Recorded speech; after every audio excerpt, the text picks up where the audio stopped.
आदरणीय मुख्यमंत्री जी का साफ निर्देश था, किसी भी कीमत पर इसको चालू करना है। अभी एनडीए का झंडा नहीं लगता था, लेकिन नीतीश कुमार जी ने सुशासन का नींव इसी सिवान से रखा।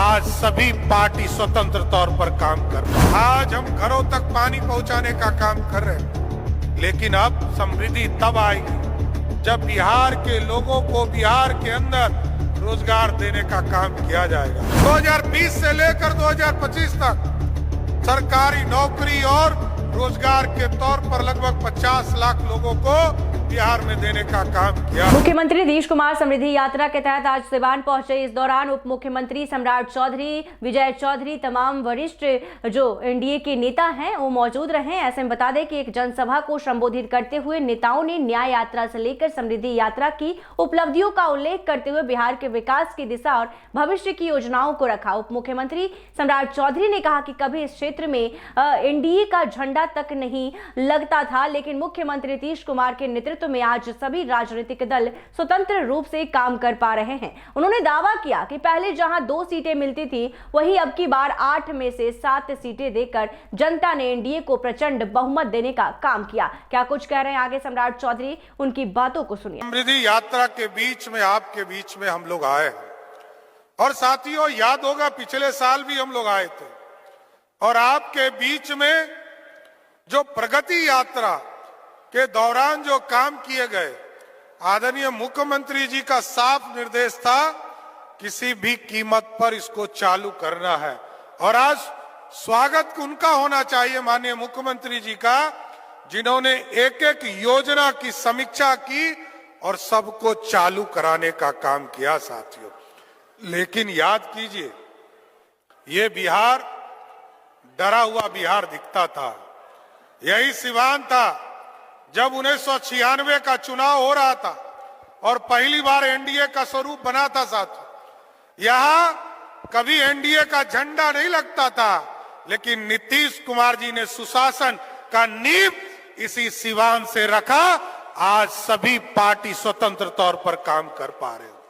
आज सभी पार्टियां यहां राजनीतिक तौर पर साफ सुथरा काम कर पा रही है और मैं सिवान के लोगों को धन्यवाद देना चाहता हूं। पिछले चुनाव में तो मात्र 2 सीटें हमें आप लोगों ने दिया था, लेकिन इस बार 8 में से 60 सीट देकर बिहार में प्रचंड बहुमत देने का काम किया साथियों। और मुख्यमंत्री जी को याद कीजिए साथियों, प्रधानमंत्री जी को याद कीजिए। आदरणीय प्रधानमंत्री जी ने कहा हम गांव-गांव बिजली पहुंचाने का काम करेंगे। आदरणीय मुख्यमंत्री जी ने कहा हम घर-घर बिजली पहुंचाने का काम करेंगे। और आज देखिए साथियों, जब मुख्यमंत्री जी ने निर्देश किया कि बिहार के गरीबों को, बिहार में जिन लोगों को भी बिजली घरों तक पहुंचा है, उन तमाम लोगों को 125 यूनिट बिजली मुफ्त देना है, तो आपको जानकर खुशी होगी 1,90,00,000 परिवार बिजली से डोमेस्टिक यूज करते हैं। उसमें से 1,72,00,000 परिवार ऐसा है जिसका बिजली बिल 0 आता है साथियों, 0 आता है। यह है माननीय मुख्यमंत्री जी का सहयोग। और आप सोचिए, जब हम लोग महिलाओं का संवाद कार्यक्रम चल रहा था, तो कई लोगों ने कहा कि ये जो वृद्धा पेंशन, विधवा पेंशन, विकलांग पेंशन बिहार के लोगों को मिलता है, तो ये बहुत कम राशि है, 400 रुपया है। किसी ने कहा इसको 800 रुपया कर दीजिए, किसी ने कहा 900 रुपया कर दीजिए, और हम लोगों ने तय किया कि 1000 करना चाहिए। लेकिन जब प्रस्ताव हम लोगों ने मुख्यमंत्री जी के पास ले जाने का काम किया, तो आदरणीय मुख्यमंत्री जी ने कहा 1100 रुपया कीजिए, जो बिहार के लोगों को इसका लाभ मिल सके। आज साथियों, आज समृद्धि की ओर क्यों चिंता किया गया? क्योंकि मुख्यमंत्री जी चाहते हैं, यहां सड़क बन गया, घर घर बिजली पहुंच गया, आज हम घरों तक पानी पहुंचाने का काम कर रहे हैं। लेकिन अब समृद्धि तब आएगी जब बिहार के लोगों को बिहार के अंदर रोजगार देने का काम किया जाएगा। आज मुख्यमंत्री जी ने चुनाव जीतने के बाद सबसे पहला काम किया, एक अलग विभाग बनाया, युवा कौशल विकास विभाग, जिसके माध्यम से लोगों को ट्रेनिंग देने का काम किया जाएगा।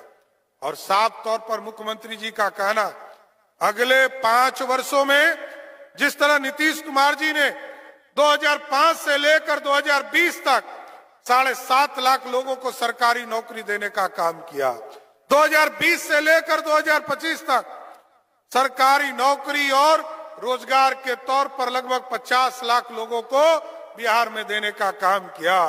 इस बार हमारा टारगेट है कि हर हालत में 1 करोड़ लोगों को सरकारी नौकरी और रोजगार देने का काम बिहार की जनता को करना